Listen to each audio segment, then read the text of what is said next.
Chers parents, amis et sympathisants du réseau PAFEM et EduPax, nous voici au 7e épisode de la série Cartographie-moi ta vie en ligne, une émission virtuelle qui met en lumière les dangers actuels des médias ainsi que les stratégies de prévention contre la surexposition de nos jeunes aux écrans. Une émission où des capsules avec divers thèmes vous sont proposées de manière substantielle et bref. Aujourd'hui, en entretien, nous avons encore une fois Jacques Broder et Emmanuel Komikunaku sur le thème « Le temps d'exposition des jeunes aux écrans et la violence ».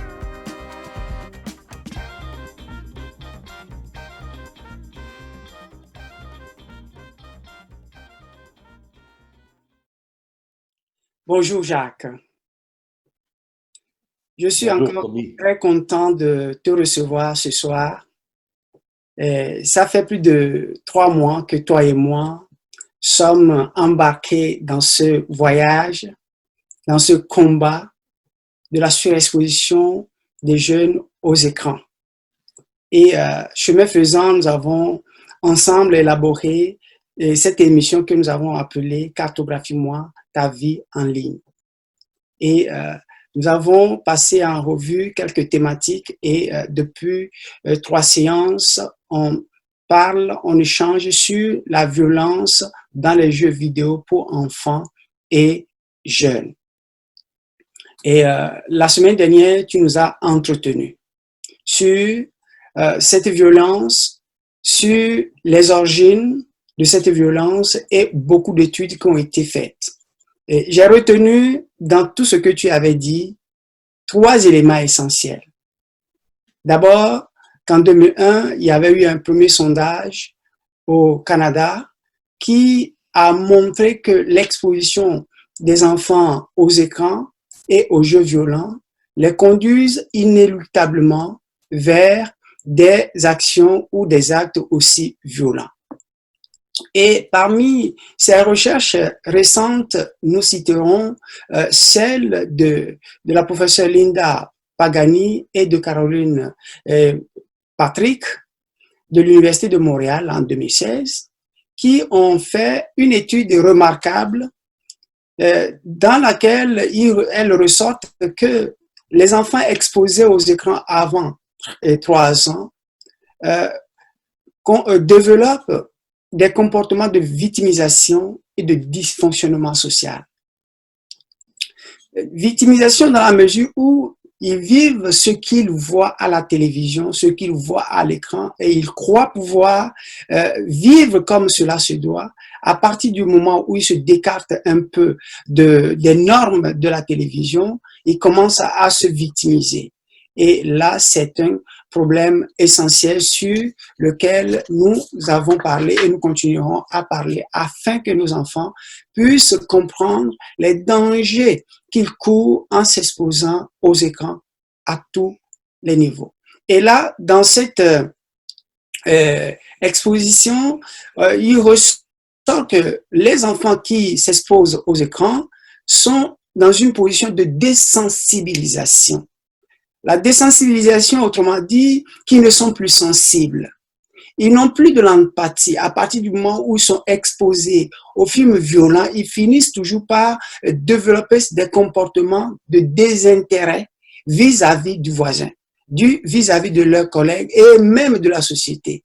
Ils ne peuvent plus prendre soin des autres, ils ne peuvent plus porter secours et c'est ce que nous voyons aujourd'hui chez nos jeunes qui sont nés dans cet âge numérique qu'on appelle, ça dit les enfants nés dans le numérique. Et aujourd'hui, qu'est-ce que nous remarquons, c'est que ils adorent plus les actions violentes que les actions non violentes. Donc, c'est une problématique assez, je dirais, sociale que nous devons voir, que nous devons traiter avec beaucoup d'attention parce que de plus en plus, les médias deviennent le quotidien de nous, parents et des jeunes, et là, le seuil de désensibilisation devient de plus en plus élevé dans notre société.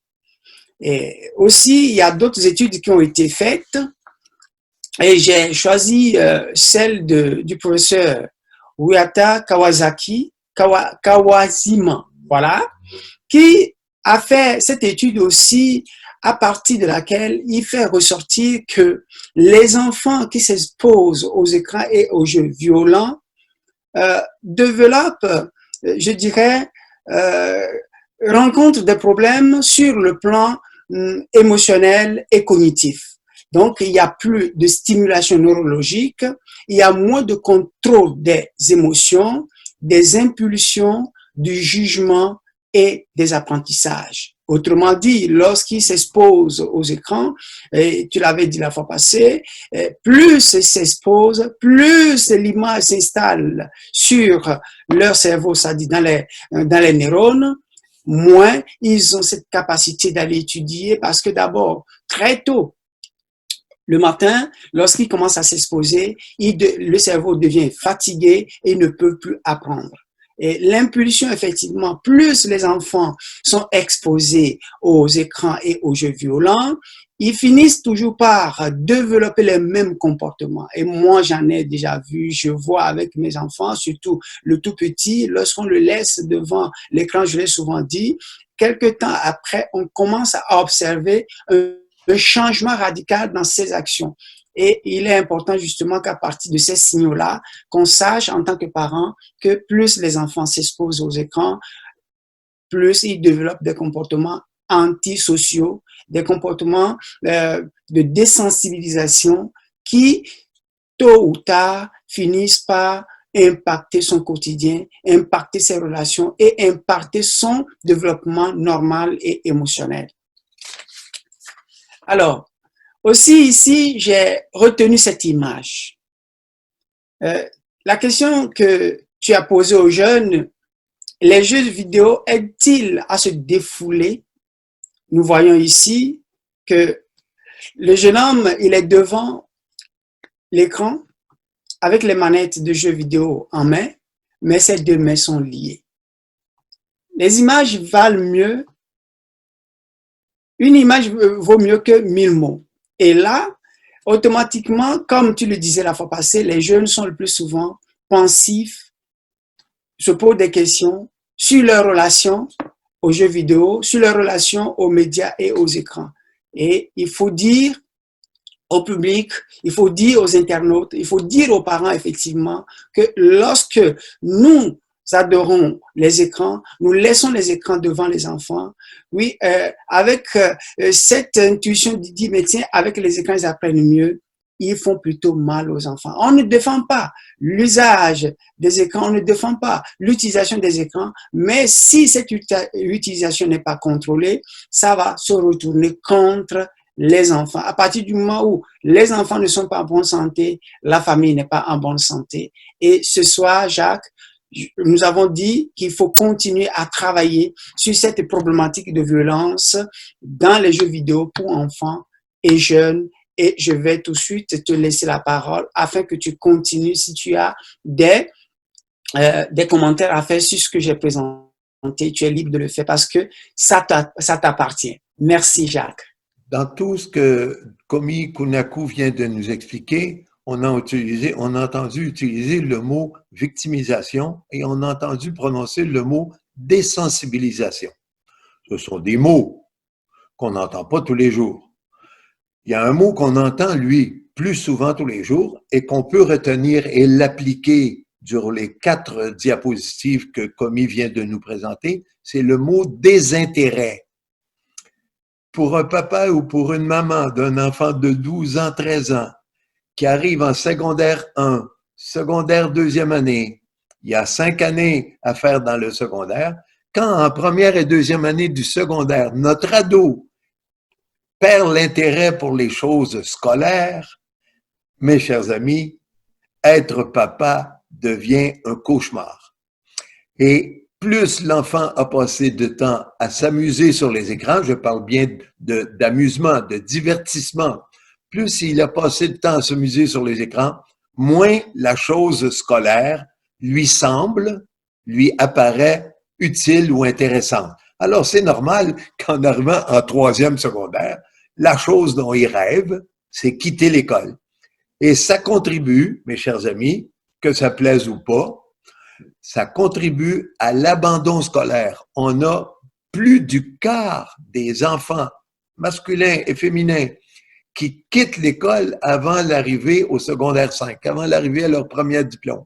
Alors, nous allons commencer aujourd'hui avec une première diapositive qui est la suivante. Et voilà. Au dernier vidéo qu'on a enregistré ensemble, on voyait un cerveau qui observe un téléphone. Ce cerveau, l'œil regardait l'écran du téléphone. Et on voyait quel chemin l'image suivait quand elle quittait la surface du téléphone, qu'elle touchait à l'œil et qu'elle était transmise à l'ensemble du cerveau. Pour transporter l'image, une copie de l'image, parce que c'est pas l'image elle-même qui voyage, la copie de l'image pour qu'elle soit décodée par l'œil et transportée par le nerf optique jusqu'au cerveau, il faut la coder. Et quand elle est codée, elle s'en va directement à l'endroit où on ressent, nous les êtres humains, des émotions. Tous ceux qui fabriquent les jeux vidéo et des réseaux sociaux, ils savent très bien que ce qu'il faut mettre à l'écran pour attraper l'attention et garder le cerveau captif, il faut que ce soit quelque chose qui transmet des émotions. Peur, peine, colère, inquiétude, anxiété. Et si c'est positif, ça permet au cerveau de sécréter une hormone qui part du centre du cerveau et qui monte au sommet du crâne, dans les neurones qu'il y a là. Ce qui monte au sommet s'appelle une hormone et c'est une hormone très, très, très agréable. On en veut, on en redemande. Cette hormone, elle s'appelle mélatonine. Elle produit dans le cerveau l'effet d'une drogue. Pour que le cerveau soit capable de juger de la nocivité de ce qu'il voit à l'écran, il a besoin de la partie avant du cerveau, celle que la gomme a effacée, essaye de faire disparaître dans le cerveau qu'on voit à l'écran en ce moment. C'est le lobe frontal. C'est ça qui embête tous les agences de marketing, tout le monde qui fait de la publicité, tout le monde qui fait des réseaux sociaux, des jugements et des jeux vidéo.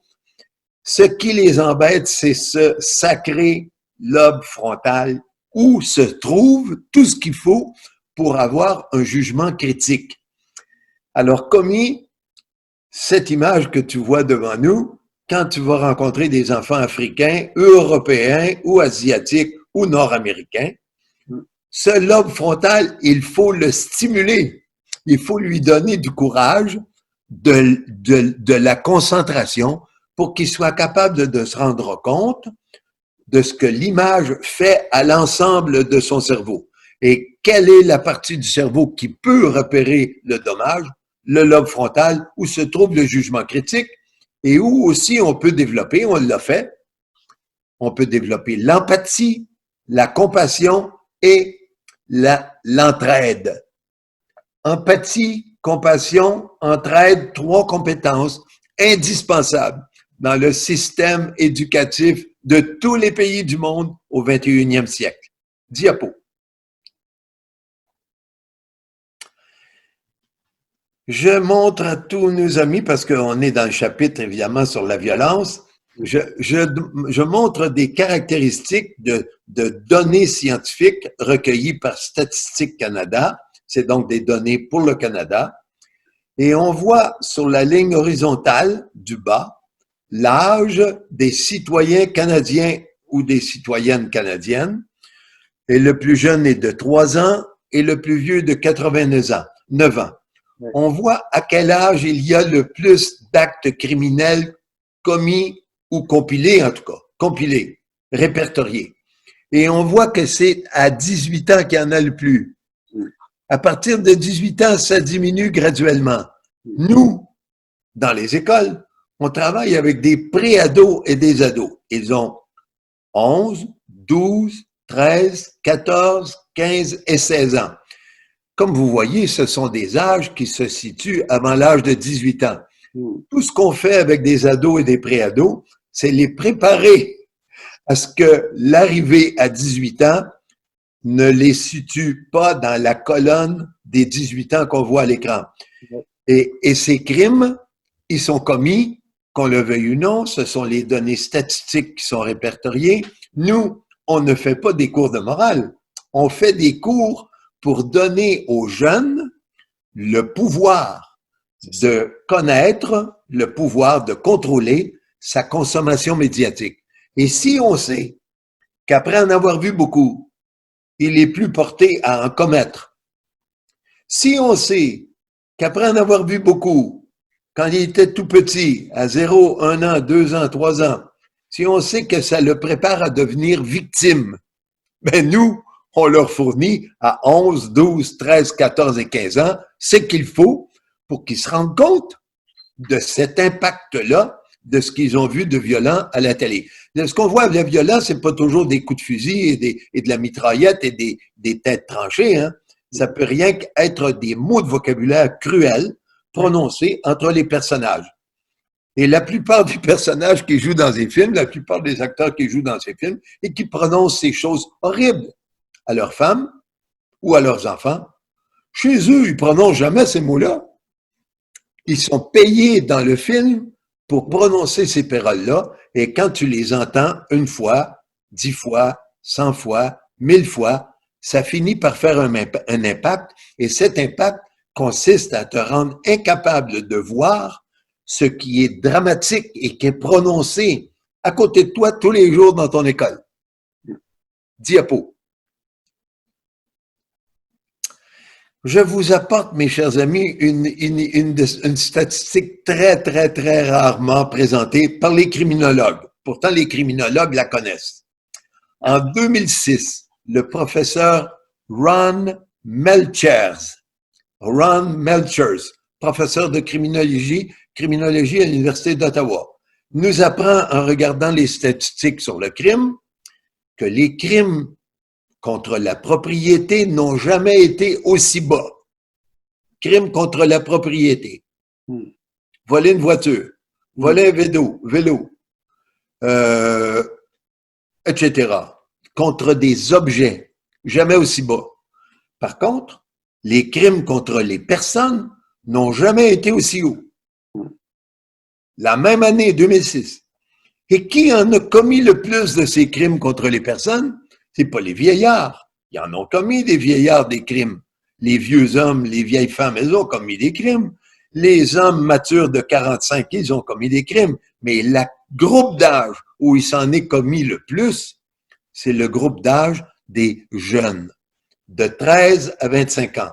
Les jeunes de 13 à 25 ans en 2006 ont commis un nombre record de crimes, pas contre la propriété, des crimes contre des personnes. C'est un record en 45 ans. Ça, c'est une donnée importante à retenir. Image, diapo. Voici, mes chers amis, la carte du Canada.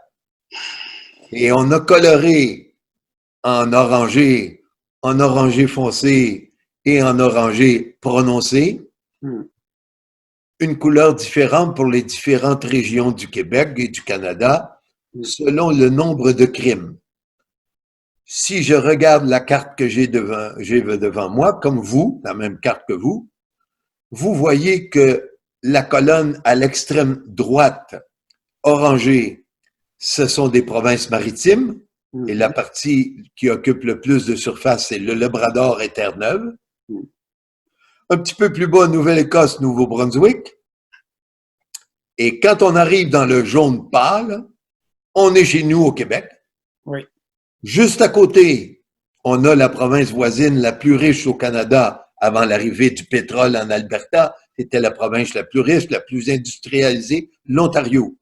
Regardez le nombre de petits points rouges. Ce sont des mégapoles, des villes grandes, des grosses villes où il y a beaucoup de crimes. Regardez au Québec, les points rouges sont tout petits. En Ontario, ils sont plus gros. Et quand on avance vers la gauche, et qu'on s'en va vers l'océan Pacifique, on rencontre le Manitoba et la Saskatchewan, qui ont plus de crimes qu'au Québec et en Ontario. On passe ensuite en Alberta, orangé pâle, une seule grosse ville, à point rouge, deux points rouges, un point rouge, un gros point rouge et un petit point rouge. Et ensuite, on arrive aux montagnes rocheuses et la Colombie-Britannique, colonne orangée. Mes chers amis, vous êtes en ce moment sur le territoire au Québec où il y a le moins de crimes commis en 2014. J'ai pas les données pour les autres années. C'est curieux quand même parce qu'on pourrait nous les donner tous les ans, hein? Mais à toutes les fois que le Québec, je sais pas pourquoi, à toutes les fois que le Québec a une bonne note dans un domaine, on l'a seulement un an, l'année suivante, on n'a pas les données. Quand on gratte pour les trouver, les données, on s'aperçoit qu'on est toujours les moins criminalisés dans tout le Canada. Diapo.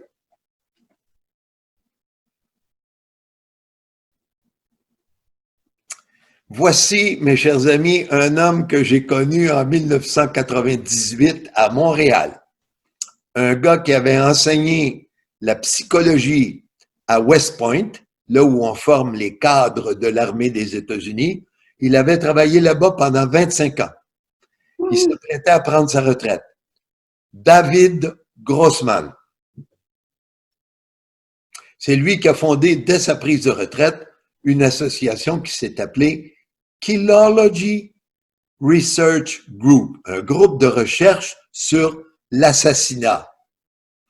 Et le livre qu'on voit à l'écran, c'est lui qui l'a composé et il s'intitule On Killing. On Killing, c'est sur l'acte de tuer dans la guerre et sorti de la guerre, sorti de l'armée. Comment fait-on pour conditionner des êtres humains qu'on envoie à la guerre et qui ne reviennent pas morts? C'est lui qui nous apprend dans son livre. En 96, le livre est publié. Moi, j'ai connu Grossman en 99. Son livre était déjà publié depuis 3 ans. Si tu veux conditionner un garçon de 19 ans, 20 ans, l'envoyer à la guerre et qu'il revienne vivant, tu dois absolument conditionner son cerveau pour qu'il tue sans hésiter, sans réfléchir. Et dans ce livre, on explique que la dernière méthode utilisée, la plus récente, utilisée pour envoyer des hommes à la guerre et les rendre capables de tuer, c'est le jeu vidéo. Le livre nous explique que jusqu'à l'utilisation des jeux vidéo, quand on envoyait des hommes des États-Unis à la guerre, il y en avait la moitié qu'on retrouvait sur le champ de bataille, morts, sans avoir appuyé sur la gâchette. Grossman nous explique dans son livre que c'est normal qu'ils n'aient pas appuyé sur la gâchette. Parce que nous, les mammifères, on est capable de tuer une proie pour apporter à manger à nos enfants. On le faisait il y a 5000 ans, on le faisait il y a 1000 ans, on le faisait il y a 500 ans, on le fait encore, tuer une proie. On peut faire ça sans remords. On peut aussi tuer un prédateur qui met en danger la vie de nos enfants et de notre famille. On est capable de le tuer. Ouais. Mais on ne tue pas un autre humain. Et il nous explique qu'il n'y a pas seulement que les humains qui sont comme ça. Tous les mammifères sont comme ça. Si vous lisez le livre, vous allez découvrir plusieurs espèces animales et il nous donne des exemples. Je vous en donne 2. Le loup et la chèvre de montagne. Les loups, quand vient le temps de choisir qui va être le président de la meute, il n'y a pas une élection avec un vote secret. Non. Les 2 loups les plus forts de la meute veulent être chefs, ils se bagarrent. Oui. Et quand il y en a un qui est plus capable, il est vaincu.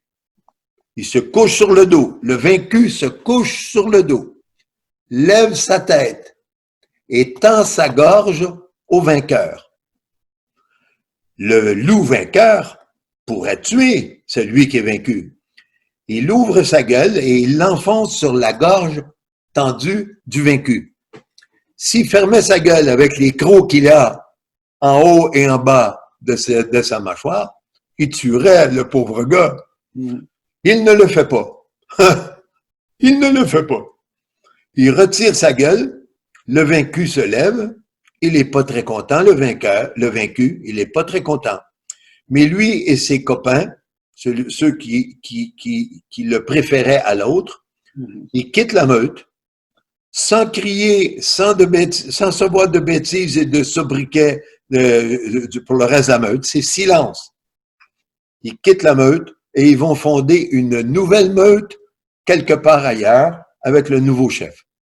Les loups sont comme ça, ils ne se tuent pas. Grossman dit, c'est donc normal que quand nous, on envoie des hommes à la guerre, ils soient hésitants à tuer le pauvre gars qui est dans la tranchée de l'autre côté. Ils savent bien que ce pauvre gars-là, il est là par obligation.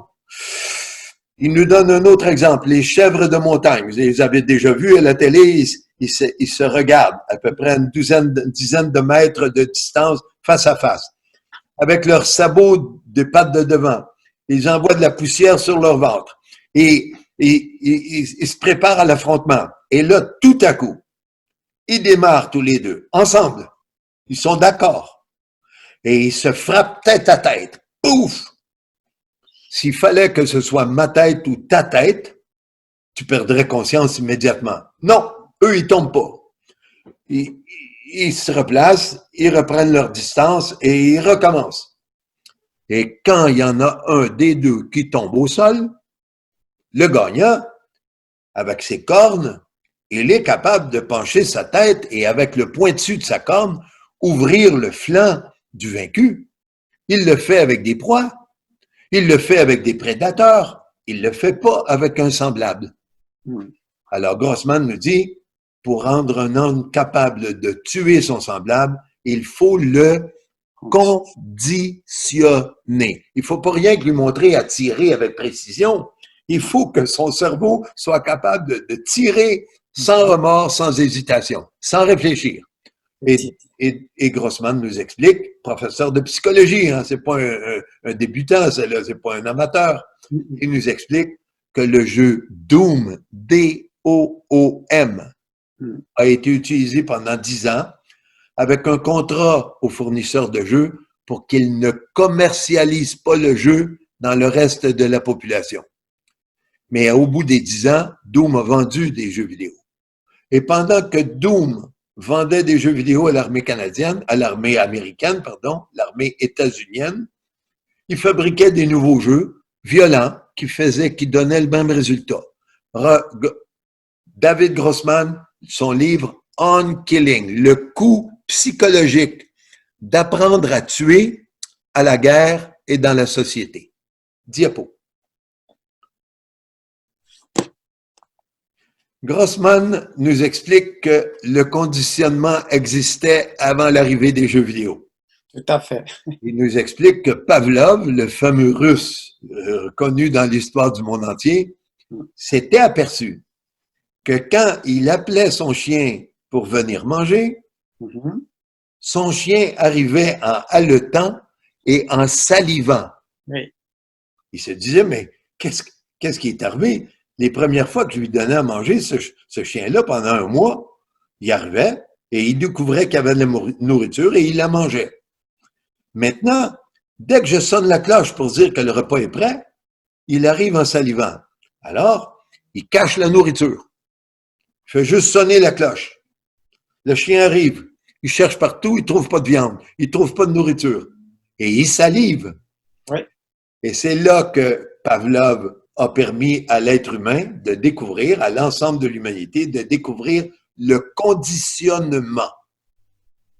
Quand tu sonnes une cloche, ton chien salive pas. Mais si tu sonnes la cloche quand il y a de la nourriture qui l'attend, alors là, il se met à saliver. Ça s'appelle du conditionnement. Pour apprendre à un être humain à tuer son semblable, il faut un conditionnement supplémentaire parce que l'acte de saliver quand tu manges, c'est naturel. Grossman nous explique que tuer, c'est pas naturel. C'est anti-naturel. C'est contre nature. Il faut donc que tu conditionnes l'être humain que tu envoies à la guerre pour que tuer soit détaché de toute forme de conditionnement naturel. Il faut qu'il cesse d'être un homme et qu'il devienne une machine. C'est ça. Diapo.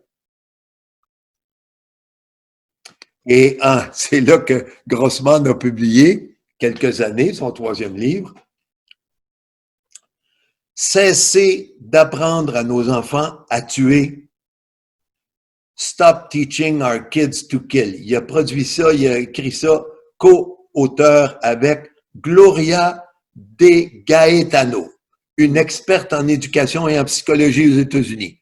Intentionnellement, il s'est associé à elle pour démontrer que quand tu vends un jeu vidéo à un enfant de 18, 19, 20 ans, qui produit le même résultat que dans la tête d'un militaire qu'on va envoyer à la guerre, quand tu produis le même résultat dans son cerveau, tu le conditionnes à, pas nécessairement à tuer, mais à devenir méchant, agressif, cruel avec les personnes qui sont autour de lui. Oui.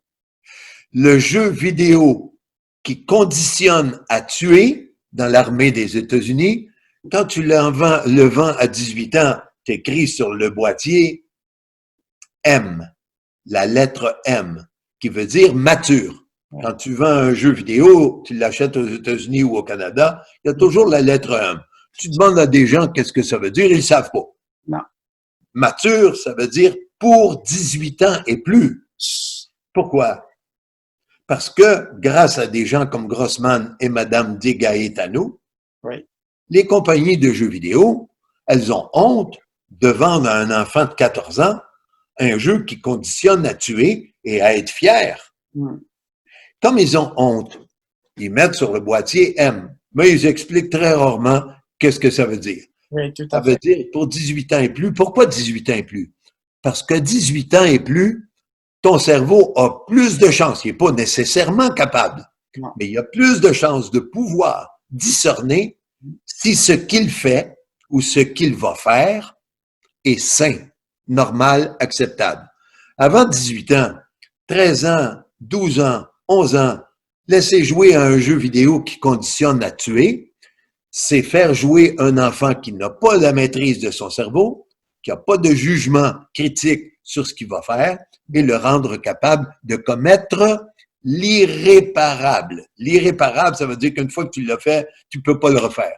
Et dans une école secondaire où j'ai travaillé pendant 30 ans et les écoles où je vais en France, quand on reprend un élève qui vient de faire une chose malsaine, cruelle, méchante avec son entourage, avec sa maîtresse ou avec son professeur ou avec un autre élève, la première chose qu'on entend tout de suite répondre par le jeune, « J'ai pas fait exprès, je voulais faire une blague. » Eh bien oui, mon vieux, tu voulais faire une blague, je te crois sur parole. Mais comme tu voulais faire une blague et ce que tu as fait, c'était pas une blague, ça veut dire que ton cerveau t'a joué un sale tour. Il n'avait pas ce qu'il fallait, ton cerveau, pour dire à ton cerveau, non, je dis pas ça. Non, je prononce pas cette parole. Non, je commets pas cet acte. Jugement critique. Voilà ce que nous faisons dans les écoles. Depuis 2003, on va voir tout à l'heure. Diapo. Revoici David Grossman. Il était à Montréal cette fois-là. C'était en 2011. C'est des amis à moi qui ont filmé la conférence qu'il a donnée. Elle est donnée en anglais. 2 conférences d'affilée, la numéro 1 et la numéro 2. Elles ont toutes 2 la page d'ouverture colorée qu'on a là, rouge. Si vous cherchez David Grossman, Montréal 2011, vous allez arriver sur les 2 vidéos du David Grossman que je veux que vous écoutiez. Si vous êtes professeur d'anglais et vous voulez montrer l'anglais aux élèves, montrez-le ces diapositives-là. C'est très, très, très bien expliqué. Et même si tu comprends pas tout, tu en comprends toujours assez pour te faire toi-même une idée et te fabriquer ton jeu, ton lobe frontal. Je signale l'écriture qui est à gauche de la fiche rouge. Les jeux FPS. F, first. P, personne. S, shooter. First person shooter. Quand tu joues à ces jeux, tu es, avec ta manette, en train de contrôler le personnage que tu vois de dos devant l'écran. C'est toi qui gouvernes ce que ce personnage va faire. Et ce personnage, il va commettre des meurtres. Et toi, si tu es assez rapide avec les manettes, tu vas faire commettre le meurtre avant la bestiole qui va apparaître à l'écran dans le fond du décor tout à l'heure. Ça peut être un extraterrestre, ça peut être un salaud, un bandit, un méchant, un monstre, mais ça peut aussi être un policier. Avec Grand Theft Auto, tu peux tuer des policiers. C'est pas grave, c'est pas grave. C'est ce qu'ils font à croire avec le jeu. Alors, les jeux vidéo, ça donne aux élèves le skill, le will et le thrill to kill. Yeah. Le skill, c'est l'habilité. Oui. Le will, c'est le désir, la volonté. Le thrill, c'est la sensation excitante de kill, de tuer. Ces jeux vidéo, first-person shooter, sont, dit David Grossman, des simulateurs de meurtre. Autant tu peux aller apprendre à conduire une automobile avec un simulateur de conduite automobile, Oui. autant tu peux aller apprendre à conduire des avions sur un simulateur de vol. Eh bien, avec les jeux vidéo FPS, tu simules un meurtre et tu deviens capable de le commettre. Donc, Jacques, une question. Oui. De par cette conclusion, est-ce qu'on ne peut pas dire aujourd'hui que la plupart des jeunes sont dans cette situation de crime ou de criminels sans le savoir? Ceux qui jouent fréquemment ces jeux, ils n'ont aucune idée du risque qu'ils courent. Ils sont au cours. Il faut faire attention, commis, quand on dit la majorité. Ça dépend de l'endroit où tu vis. Ça dépend du pays où tu vis, de la ville où tu vis, de la région où tu vis. Ça dépend aussi de la famille que tu as. Parce que tu peux avoir une famille qui te permet à jouer à ces jeux-là une fois par semaine, une demi-heure. Le problème, c'est les enfants qui jouent de façon continue durant tout le week-end. Est-ce qu'ils vont commettre un crime? Peut-être pas. Même s'ils ne commettent pas de crime. La question que je leur pose quand ils sont 200 dans la salle, en train d'écouter ma conférence, tu ne tueras probablement personne. Bien sûr. Je pense que vous tous dans la salle, vous n'allez tuer personne. Mais regardez bien ce qui arrive à votre cerveau à force de jouer. Quand il y a un élève à côté de toi ou une élève qui se fait traiter par d'autres élèves de salope, tu te tais. Tu as perdu la capacité de venir au secours de cette personne-là pour la consoler. Perdre de l'empathie, c'est perdre le pouvoir extraordinaire qu'on a, nous les êtres humains, de prendre soin et de porter secours de quelqu'un d'autre. Quand tu joues beaucoup à ces jeux, je te demande aux élèves, combien de fois ta maman ou ton papa te disent que le repas est prêt? Est-ce qu'ils t'appellent 5 fois, 10 fois, 15 fois, 20 fois? Plus tu joues, plus les élèves dans la salle, 20 fois. Ça les dérange pas que leur mère ait préparé le repas ou leur mère ou leur père. Ça les dérange pas de faire attendre leur mère qui les aime assez pour avoir préparé un repas pour eux. Ils s'en fichent. Ils ont perdu l'empathie. Et c'est ça que nous, on veut aider les jeunes à reconquérir l'empathie. On a donc des exercices pour les gros joueurs, pour les petits joueurs et puis les joueurs pas du tout. On a des exercices pour reconquérir, faire reconquérir à leur cerveau le triple pouvoir d'empathie, compassion, entraide. Diapo. Mesdames, messieurs, vous voyez là 2 gars extraordinaires. Ce ne sont pas des Québécois. Oui, Jacques, avant de continuer, je te rappelle que nous sommes presque à la fin, mais je te laisse le temps de au moins 5 minutes. Alors, si tu me laisses 5 minutes, je finis avec Douglas Gentile et Craig Anderson. Yeah. Des hommes qui aiment les jeunes plus que les jeux vidéo. Et c'est eux qui m'ont appris que quand on fait jouer à des jeux vidéo, ils ont vérifié, ils ont fait des études, et les élèves qui jouent le plus souvent des jeux vidéo violents sont plus nombreux à ne plus avoir d'empathie. C'est ça. Il y a une vidéo que j'ai vue en ligne avec Gentile. il fait venir des élèves dans son bureau. Il leur dit pas c'est pourquoi. Mais il est assis derrière son bureau et le jeune s'assoit sur une chaise devant lui. Gentile, il a à côté de moi un pot rempli de crayons et de stylos. Il commence à parler aux jeunes qui viennent entrer dans le bureau. Et il simule un mouvement brusque et il accroche le pot de crayon tombe par terre. Il fait venir une centaine d'élèves comme ça, chacun leur tour. C'est ça. Ceux qui jouent souvent aux jeux vidéo, quand le verre tombe par terre et les crayons s'étalent, ils bougent pas. Ils restent assis sur leur chaise.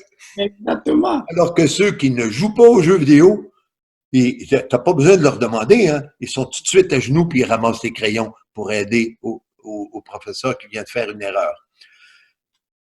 C'est prouvé, plus tu joues là-dessus, moins tu as d'empathie. Et l'obstacle qu'on rencontre tout le temps, Tiapo, c'est oui, mais oui, M. Broda, mais oui, c'est sûr. Et savez-vous pourquoi les jeunes jouent à des jeux vidéo? C'est parce qu'ils sont déjà, avant de commencer à jouer, ils sont déjà violents. Alors, Gentile et Anderson ont voulu vérifier scientifiquement. Est-ce que c'est vrai que les élèves qui jouent à des jeux vidéo sont violents avant de commencer? Ils font donc passer un test à 2 groupes d'élèves. Des élèves qui ont déjà un dossier de low hostility. Très peu hostiles dans l'école, ils sont tout le temps pacifiques, ils sont gentils, ils sont polis, ils sont aimables. Ils font l'expérience avec des jeux vidéo violents avec ceux-là. Et ils font la même expérience avec les mêmes jeux, avec d'autres joueurs qui, eux, sont déjà agressifs. Depuis qu'ils sont tout petits à l'école, ils étaient habitués à frapper, puis à cogner, puis à donner des coups de pied. Ils font jouer les 2 groupes aux jeux vidéo violents. Et qu'est-ce qu'ils découvrent chez ceux qui étaient très peu hostiles? 4% de ces élèves jouent à des jeux violents. Le pourcentage d'élèves violents après avoir joué augmente de 4 à 38%.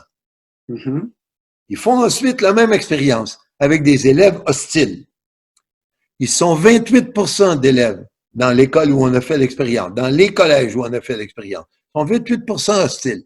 Et quand ils ont fini de jouer, leur nombre passe, le pourcentage de ces élèves hostiles augmente à 63%. Et Gentile, devant qui j'étais quand il a expliqué cette étude, nous fait remarquer que chez les élèves non hostiles, le pourcentage d'hostilité monte à 38%. Plus élevé que chez les élèves hostiles, qui sont seulement 28%. Donc, le jeu vidéo a une influence supérieure au vécu des élèves hostiles avant de commencer à jouer. On a donc, avec cette étude, la preuve flagrante que le jeu vidéo violent rend violents les élèves non violents et les élèves violents. Les 2 sont affectés. On va aller à l'image suivante pour que je vois qu'est-ce que c'est et on va terminer par-dessus. Alors, on va poursuivre comme ça avec la prochaine image dans la prochaine vidéo. On la montrera pas tout de suite. Merci beaucoup, Commis, de m'avoir invité et je te laisse la parole pour la clôture. Merci à Nathanaël qui était notre technicien pour changer les diapositives. Merci, Jacques. Tu disais tout à l'heure, plus tu joues, moins tu développes de l'empathie et au travers de ton exposé, on comprend aisément l'influence, l'impact des jeux vidéo sur nos enfants. Et nous pensons approfondir davantage la semaine prochaine avec toi sur cette thématique qui est la plus importante dans la vie de nos enfants. Et nous croyons que les parents sont à l'écoute et ils nous suivons. Et nous leur laissons la parole de nous envoyer des commentaires, des réactions pour nous dire si ce que nous abordons depuis près de 3 mois produit déjà quelques fruits dans leur famille. S'ils ont encore des inquiétudes, ils peuvent toujours nous envoyer des courriels et Jacques se fera le devoir de leur répondre. Commis, je veux ajouter avant qu'on termine que toutes ces explications-là qu'on fournit aux gens qui nous regardent et qui nous écoutent, c'est pour arriver ultimement à rendre les élèves, des enfants et des ados, capables de maîtriser les écrans parce qu'ils vont connaître le fonctionnement des écrans. Ils vont connaître leurs forces, leurs dangers et leurs faiblesses. Et nous faisons tout ça pour donner de la force au cerveau des jeunes humains pour qu'ils soient capables de maîtriser la technologie au lieu de se laisser manipuler, de se laisser contrôler. Merci, Commis, de m'avoir invité et merci encore à Nathanaël. Ça fait plaisir, Jacques. À la semaine prochaine. À la semaine. Merci de nous avoir suivis et nous espérons que vous avez passé un bon moment en notre compagnie. PAFEM, guidons nos jeunes à consommer avec modération.